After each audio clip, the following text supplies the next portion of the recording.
Okay, now students, we will discuss about the objectives of classifications. So what are the objectives of classification? So first objective is to make first objective is to make the first objective is to make the data simple and brief. So what is the first point? First point is we have to make the data simple and brief. This is the first objective, to make the data simple and brief. Simple and brief means basically when we collect the data first when we collect it is in condensed form. What we see, the data when we first collect the data we see it is in condensed form. But if the data is in condensed form or if the data is in jumbled form, then we cannot understand it. Why? Because the data is in condensed form or in jumbled form. But if we classify it, if we organize it, if we represent it in a better way, then we can easily understand the informations or data. What the data actually wants to say, we easily understood it. So take an example. I am taking an example here that suppose I am taking marks of 100 students in any particular subject. So marks of 100 students, and marks I am taking suppose 0 to 20, 20 to 40, 40 to 60, 60 to 80, 80 to 100. And here is students, number of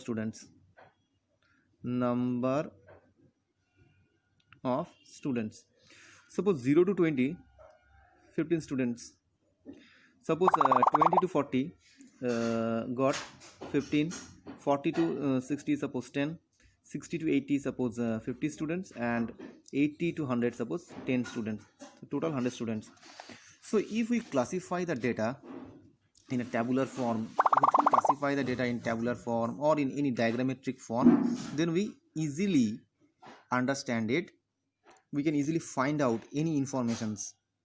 But if this 100 students data are in jumbled form, then we cannot find out which students marks and which student got highest how many students got maximum mark, how many students got less marks, how many students are got average marks. Okay, if this data are in jumbled form. But if we classify the data, whether it is in tabulated form like this or in diagrammatic form, then we will easily understand it. And that is the objective of classification of data. What is the classification? The first objective is we have to make the data simple.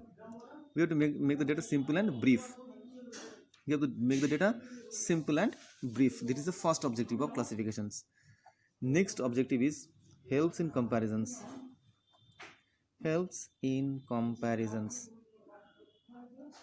We can easily compare the data if we classify the data, or if we organize the data in a better way, or if we arrange the data in a better way. But if the data is in condensed form or in jumbled form, then we cannot compare the data. Then we cannot compare each and every data. Okay, so if we classify this data, if we organize this data, then we can easily compare it. Okay, like I am taking an example like weights ले रहे हैं. I am taking weights 20 to 30 kg in kg. Okay, 20 30 kg, 30 to 40 kg, okay, 40 to 50 kg, and 50 to 60 kg. And here it is class A, and is class B. Okay, in class A there are 5 students whose weight is 20 to 30 kg. There are 10 students whose weight is 30 to 40 kg. There are 20 students whose weight is 40 to 50 kg, and there are 15 students whose weight is weight in between 50 to 60 kg. Next, in class B there are 10 students, 12 students, 14 students and 13 students.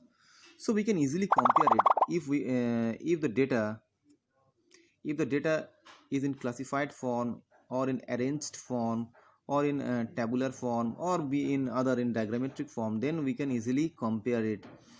We can easily compare with class A and class B. How many students more than 50 kg, how many students more than 50 kg, whether it is in 5A, whether it is in class A or class B. Okay, which class shows the maximum number of students whose weight is more than 30 kg. Okay, who's in which class among this between these two class, which class shows the maximum number of students whose weight is in between 20 to 30 kg. So easily we can compare it. In class A we see that there are 5 students whose weight is 20 to 30, and in class B there is 10 students. That means we can easily compare it that in class B the number of student is higher. In class B the number of student is higher than class A, which whose weight in between 20 to 30. Similarly, in 50 to 60 kg, we can see that in class A there are 15 students and in class B there are 13 students. That means 50 to 60 kgs we can compare that the number of students is higher in class A compared to class B. So we can easily compare it. There are so many ways we can compare it if we organize or classify the data. Third point is to reveal the basic tabulations.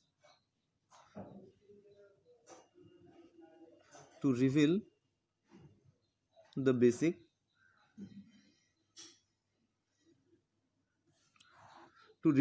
tabulation. Classification provides basis of tabulations. No tabulation is possible without classifications. So we better understand that all this data, when we get the data, basically we tabulate it. When we get the data, to simplify the data, we basically tabulate it. So why we convert the data in a tabular form? Because if we convert the data in a tabular form, then we will better understand it.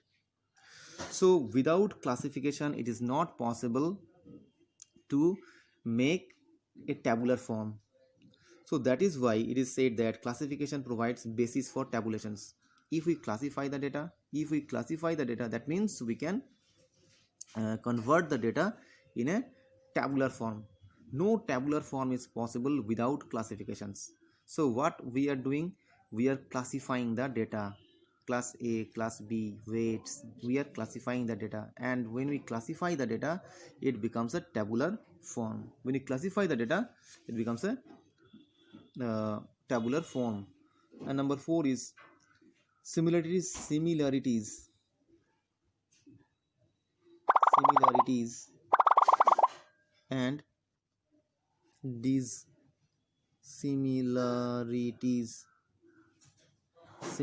and dissimilarities.